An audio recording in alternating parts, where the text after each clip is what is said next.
Assalamu alaikum, bienvenue à tous, j'espère véritablement que Kulchi la basse. Bon, il y a quelqu'un qui est allé trop loin, il se permet d'insulter Allah Azza wa Jal et d'insulter même les femmes musulmanes, donc on va lui répondre grâce à Allah Azza wa Jal, le tout-puissant à ce cas. Et donc je commence par la première partie où il insulte Allah Azza wa Jal, le Seigneur de l'univers, et donc réponse à un catholique. Alors je pense pas que les catholiques soient d'accord avec lui, hein. C'est vraiment quelqu'un qui est complètement à part et qui raconte n'importe quoi. Bon allez, dis-nous tout, le Coran, tu connais, tu l'as lu? Bon, ceux qui disent que je n'ai aucune connaissance, là, écoutez, allez lire votre Coran. Moi, le Coran, je l'ai lu en long, en travers, en large. Sourate 2, verset 191. Tuez-les, donc les infidèles, donc verbe qatala en arabe, tuer ou massacrer, où que vous les rencontrez, et chassez-les d'où ils vous ont chassé. Et l'association, donc la foi trinitaire, est considérée comme de l'association dans le christianisme, et pire que le meurtre. Attends, pas si vite là. Sourate 2, 191, Sourate 2, 193. Il manque pas un verset là? Il est où le verset 192? Et t'es sûr que t'as bien fini le verset 193? Et pourquoi t'as pas cité le verset juste avant, le 190? Qu'est-ce qu'on fait dans un cas pareil, quand on voit quelqu'un qui découpe des versets? Eh bien, on va écouter le conseil que lui-même va nous donner. Allez vérifier tout ce que je dis, ne me croyez pas. Allez toutes et tous vérifier ce que je dis. Je suis pas là pour mentir, ni raconter des bêtises, comme certains disent là. Eh bien, on est parti vérifier. Regardez. Pourquoi il a pas cité le verset 190? Combattez dans le sentier d'Allah ceux qui vous combattent et ne transgressez pas. Certes, Allah n'aime pas les transgresseurs. Mais pourquoi tu découpes ce verset? Et en plus, tu nous dis, allez vérifier. Ça veut dire, il sait très bien que sur Internet, il y a plein de gens, ils ont la flemme d'aller vérifier. Donc, le mec, il découpe. Et le verset 191, qui est ici, il l'a même pas cité complètement. Regardez à la fin. S'ils vous y combattent, tuez-les donc. Le verset 192, hop, tout goudou, il a complètement découpé. S'il cesse, Allah est certes pardonneur et miséricordieux. Mais non, verset 193, lui aussi tu l'as découpé, un vrai découpeur, s'il cesse, donc plus d'hostilité sauf contre les injustes.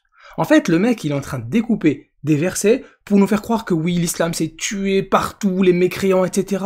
Mais cite au moins le Coran correctement. Le Coran, je l'ai lu en long, en travers, en large. Et s'il te plaît, arrête de raconter n'importe quoi. Toi, en plein débat, tu te fais d'impôt par tout le monde, et les gens l'ont vu. Bon, ceux qui disent que je n'ai aucune connaissance, là. Bon, on continue maintenant. Allah égare qui il veut. Oui, vous, votre Dieu, votre faux Dieu, il égare. Nous, celui qui égare, c'est le diable. Oui, bien sûr, Allah Azza wa Jal égare qui il veut. Mais faut lire la suite du texte coranique. Allah, il veut égarer qui? Il n'égare par cela que les pervers. Allah ne guide pas les gens qui sont injustes. Allah ne guide pas les gens qui sont pervers. Donc ceux qui refusent la vérité, comme par exemple ici, Sourate 41, verset 17, quant aux Thamoud, nous les guidâmes. Allah Azza wa Jal, il propose la guider à tout le monde, il propose les signes à tout le monde, à n'importe qui. Mais celui qui préfère l'aveuglement à la guider, eh bien Allah Azza wa Jal ne le guidera pas. Pourquoi? Parce que Allah Azza wa Jal, il veut aucune injustice aux serviteurs. Bon, maintenant, je sais pas dans quel monde tu vis, toi, mais tu veux nous faire croire que, selon la Bible, celui qui égare, c'est uniquement le diable. Bah, regarde. Ici, Exode, chapitre 4, verset 21, l'Éternel. Donc, l'Éternel, c'est Dieu, hein, on parle pas du diable, hein. Et l'Éternel, pour toi, je te rappelle que c'est Jésus. Moi, j'endurcirai son cœur. Donc, Dieu, ici, est en train d'égarer Pharaon. Jean, Nouveau Testament ici, là, il a aveuglé leurs yeux et il a endurci leur cœur. Donc encore une fois, là, Dieu c'est Satan pour toi. Romains, chapitre 9, verset 18. Ainsi, il fait miséricorde à qui il veut et il endurcit qui il veut. Donc là, en fait, t'es en train de reconnaître que le Dieu que t'adores dans la Bible, là, c'est le diable. Aussi, Dieu leur envoie une puissance d'égarement. C'est qui envoie la puissance d'égarement? C'est Dieu ou c'est le diable? Pour qu'ils croient aux mensonges. Allez, arrête. Déjà, le Coran, tu connais pas, mais même la Bible, tu connais pas. Bon, ceux qui disent que je n'ai aucune connaissance, là, c'est une catastrophe. Encore une fois, c'est une catastrophe. On passe à la troisième partie. Et Dieu n'a pas la haine, en fait. Hein. Dieu n'a pas la haine. Un Dieu qui a la haine, ça veut dire que c'est un Dieu qui a des sentiments et qui a auxquels on lui attribue des besoins. Or, si Dieu a des besoins, ce n'est plus Dieu. Ce n'est pas Dieu que vous croyez, les amis musulmans. Heureusement, Dieu merci, l'islam est faux. C'est encore de l'ignorance maximale. Allah Azza wa Jal, il fait miséricorde à toutes ses créatures, croyants ou mécréants. Sauf que Allah Azza wa Jal, il propose son amour à ceux qui veulent être aimés par Allah Azza wa Jal, à ceux qui veulent devenir croyants. Sourate 3, verset 31. Suivez-moi, Allah vous aimera.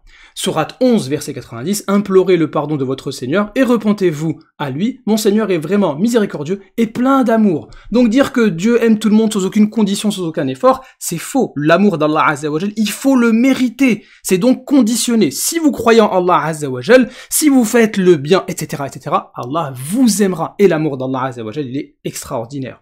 Maintenant, ce type veut nous faire croire que dans la Bible, c'est bon, tout le monde a déjà son ticket, Dieu aime tout le monde sans aucune condition. Ça, c'est complètement faux. On va lui donner un cours biblique gratuit. Jean, chapitre 14, verset 21. Celui qui a mes commandements et qui les garde, c'est celui qui m'aime, et celui qui m'aime sera aimé de mon Père.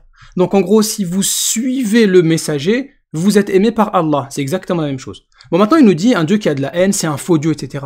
Mais ta Bible, tu l'as lu ou pas? Lévitique, chapitre 20, verset 23. Vous ne suivrez point les usages des nations païennes, etc. Pourquoi? Parce que je les ai en abomination. Alors l'abomination, c'est quoi? C'est de la haine ou pas? Lévitique 26, 30.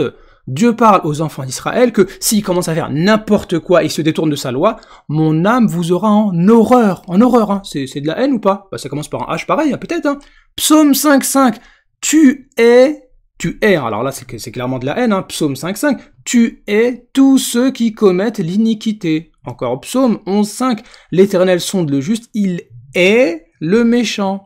Malachie 1.3, j'ai eu de la haine pour Ésaü. Donc tout ça en fait c'est un faux Dieu. Je sais pas dans quel monde il vit dans un monde de bisounours le type. Il ne connaît pas le Coran et il connaît encore moins sa Bible. C'est une catastrophe. Encore une fois, c'est une catastrophe. Bon là c'est vraiment une catastrophe.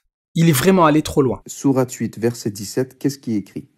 Ce n'est pas vous qui les avez tués, mais c'est Allah. Lorsque tu frappais, ce n'était pas toi, mais c'était Allah. Voilà. Le Dieu de l'islam, il a besoin des créatures pour tuer les non-musulmans. C'est donc un Dieu handicapé. Il est handicapé, il ne peut pas le faire tout seul.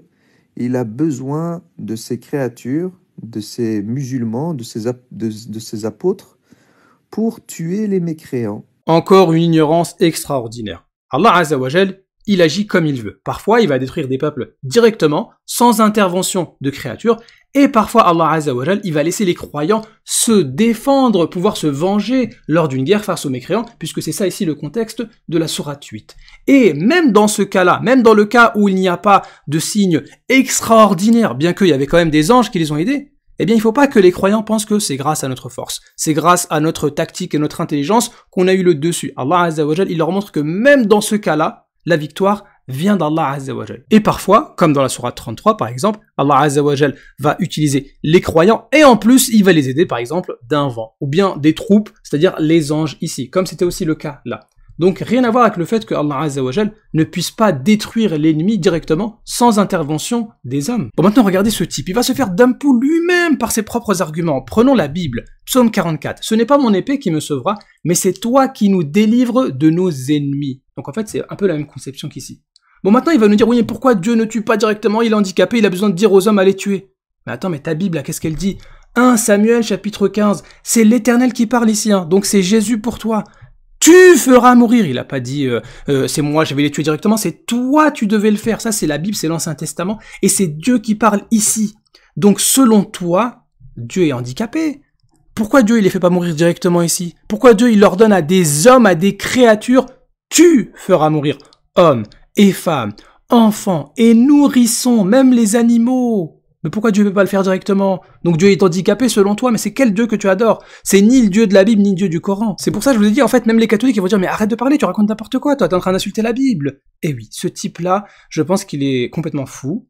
Et pour être honnête avec vous, j'ai jamais vu quelqu'un avec un niveau aussi lamentable, hein. Quelqu'un qui coupe complètement les textes, qui ignore le Coran et la Bible, et en plus il dit allez vérifier, allez vérifier. Allez vérifier tout ce que je dis, ne me croyez pas, je suis pas là pour mentir, ni raconter des bêtises, comme certains disent là. Et en fait, ce type, j'allais même pas lui répondre, hein. C'est parce que plusieurs personnes ont insisté, est-ce que tu peux lui répondre, etc. Parce que le mec, en fait, c'est un douilleur total, hein. Donc c'est pour ça que j'ai décidé de faire une première réponse, et puis il y a une autre réponse parce qu'il a aussi raconté des dingueries, des mensonges, des calomnies sur la femme musulmane. Donc je vous donne rendez-vous très bientôt pour la deuxième partie, Inch'Allah.